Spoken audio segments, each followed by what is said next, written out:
In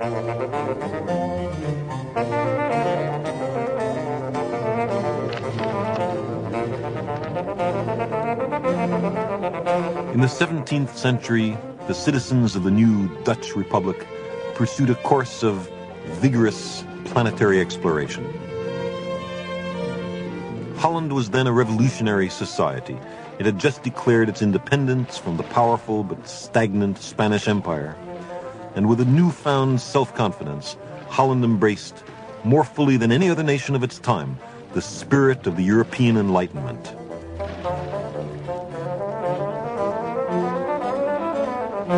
It was a rational, orderly, and creative society. But because Spanish ports and vessels were closed to the Dutch, the economic survival of the tiny republic depended on its ability to construct, man, and operate a great fleet of commercial sailing vessels.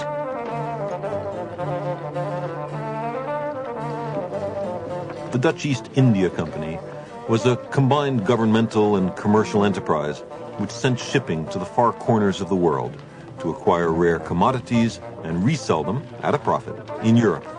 Such voyages were the life's blood of the Republic. Navigational charts and maps were classified as state secrets. Ships sometimes left with sealed sailing orders, the crews embarking for an unknown destination more than a year away on the far side of the planet. These expeditions were not only commercial exploitations, although there was certainly plenty of that. Besides the usual appeals of ambition, greed, national pride, and the thirst for adventure, the Dutch were also motivated by a powerful scientific curiosity and a fascination with all things new. New lands, new peoples, new plants and animals.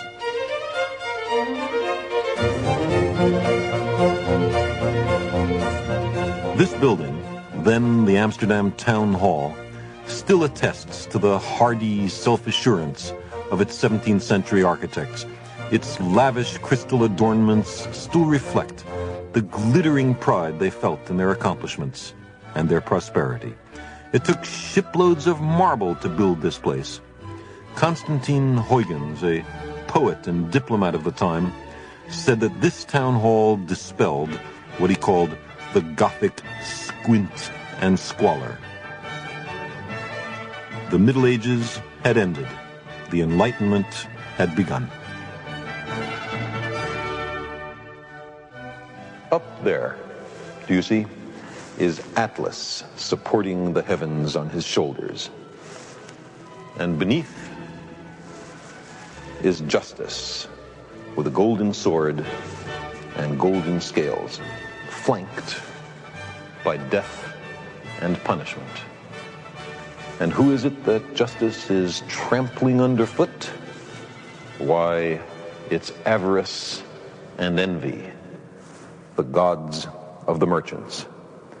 The Dutch knew that the unrestrained pursuit of profit posed serious threats to the soul of the nation. A less allegorical symbol is down here on the floor.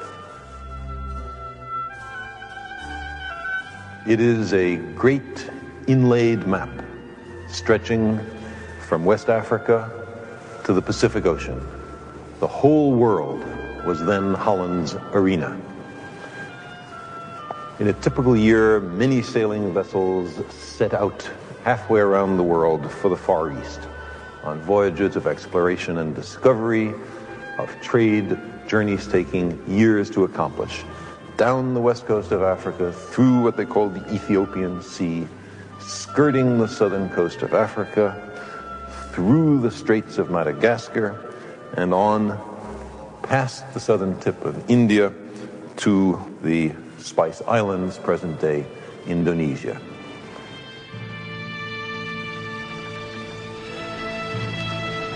Another set of voyages went south and east to New Holland, later renamed Australia.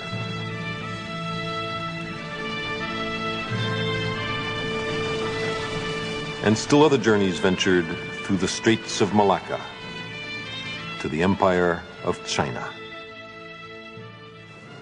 But Holland was a small country, forced to live by its wits. There was a strong pacifist element in its foreign policy. Never before or since has Holland boasted such a galaxy of scientists, mathematicians, philosophers, and artists. This was the time of the great painters, Rembrandt and Vermeer. Because Holland was tolerant of unorthodox opinions, it was a refuge for intellectuals fleeing the thought control and censorship of other parts of Europe, much as the United States benefited enormously in the 1930s from the exodus of intellectuals from Nazi-dominated Europe. And so it was that 17th century Holland was the home of the great Jewish philosopher Spinoza, who Einstein admired so much, of René Descartes, a pivotal figure in the history of philosophy and of mathematics, and the home of a political scientist named John Locke, who was to have a powerful and profound influence on a group of philosophically inclined revolutionaries named Paine, Hamilton, Adams, Franklin, and Jefferson. The Dutch University of Leiden offered a professorship to an Italian scientist named Galileo, who had been forced by the Catholic Church under threat of torture to recant the heretical position that the Earth went around the sun and not vice versa. Galileo had close ties with Holland. His first astronomical telescope was based on a spyglass of Dutch manufacture, and with it he discovered the craters of the moon, the phases of Venus, and the 4 large moons of Jupiter. Becoming an exploratory power made Holland a vital intellectual and cultural center as well. The improvement of sailing ship technology spurred technology in general. A key problem in navigation was the determination of longitude. Latitude could be determined easily. The farther south you were, the more southern constellations you could see. But longitude required precise timekeeping. An accurate shipboard clock would continue to keep the time in your home port. The rising and setting of the stars would give you the local time, and the difference between the two would tell you how far east or west you had gone. Technological advance required the freest possible pursuit of knowledge. So Holland became the leading publisher and bookseller in Europe, translating works written in other languages and printing books that had been censored elsewhere. Adventures into exotic lands and encounters with strange societies shook complacency. They challenged the prevailing wisdom and showed that ideas which had been accepted for thousands of years might be fundamentally in error.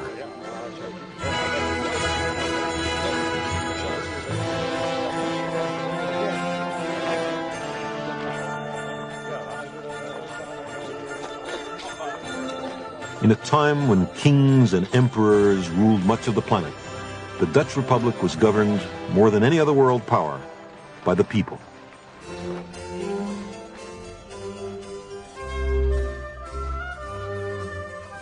They enjoyed a certain material well-being, but the interiors of their houses, celebrated by a generation of Dutch painters, suggest restraint and discretion.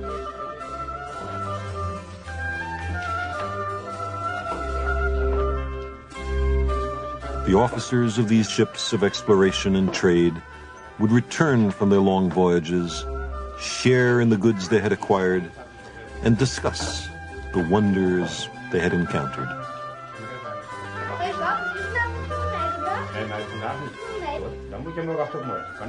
Holland prospered in its freedom of thought.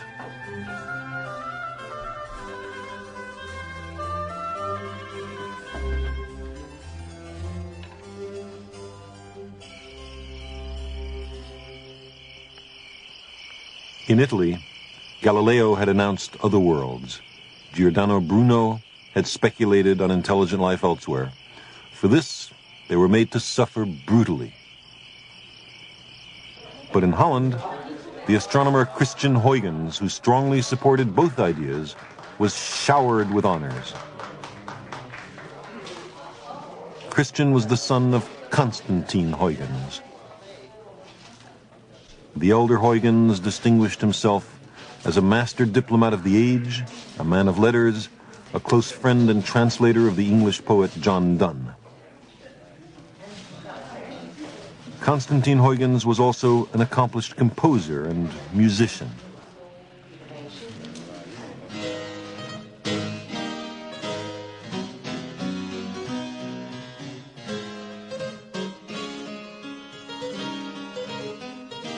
It was Constantine who had discovered a young painter named Rembrandt van Rijn, in several of whose works he subsequently appears. He opened the doors of his house to artists, musicians, writers, statesmen, and scientists. A feast of goods and ideas from all over the world awaited them. The philosopher Descartes, who visited him here, said of Constantine Huygens, "I could not believe that a single mind could occupy itself with so many things and acquit itself so well in all of them." He even excelled at the art of parenthood. He was a tender and loving father. His son Christian flourished in this rich environment, demonstrating extraordinary talents for languages, drawing, law, science, engineering, mathematics, and music. "The world is my country," he said. "Science, my religion."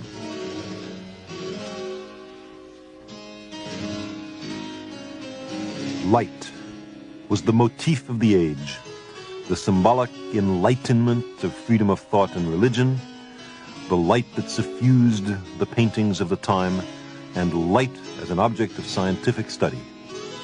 The microscope was invented in Holland at this time and became a drawing room curiosity. Its inventor was a friend of Christian Huygens, a man named Anton Leeuwenhoek.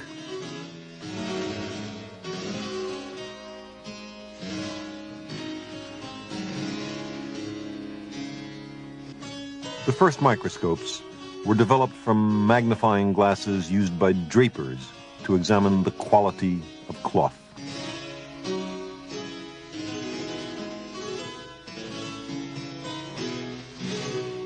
Leeuwenhoek and Huygens are the grandfathers of much of modern medicine.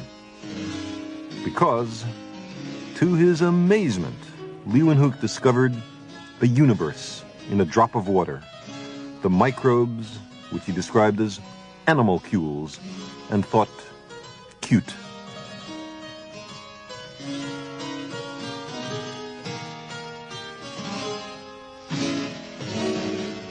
Leeuwenhoek and Huygens were among the first people to see human sperm cells, a hitherto hidden microcosm of the human life cycle. Leeuwenhoek had discovered the